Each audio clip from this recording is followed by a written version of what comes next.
भगवान श्री रमण महर्षि कहते हैं, कर्तापन का भाव मिटाओ।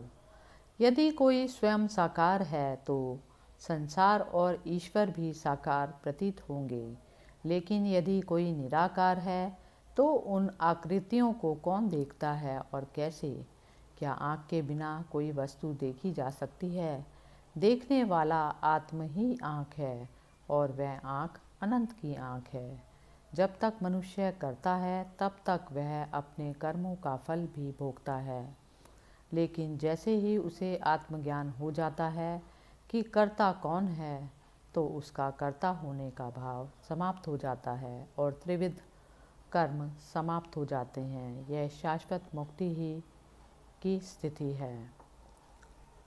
ज्ञान के मार्ग का अंत इस सत्य को जानना है कि मैं भगवान से अलग नहीं हूँ और कर्ता होने की भावना कर्तृत्व अहंकार से मुक्त होना है। व्यक्ति जो कुछ भी करता है उसे मैं अहंकार के बिना करना चाहिए।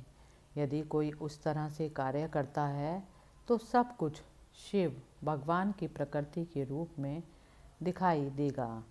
ज्ञान के मार्ग का अंत इस सत्य को जानना है कि मैं भगवान से अलग नहीं और कर्ता होने की भावना से मुक्त होना।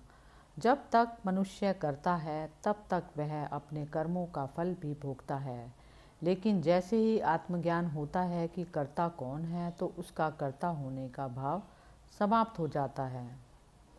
शरीर मन आदि से संबंधित पुरानी वासनाएं नष्ट हो जाती हैं। देह अभिमान से मुक्त होने पर कभी भी कर्तापन का भाव नहीं आता। ऐसे व्यक्ति में कर्तापन का कोई भाव नहीं होता, इसलिए कहा जाता है कि उसका कर्म पूरी तरह से नष्ट हो गया।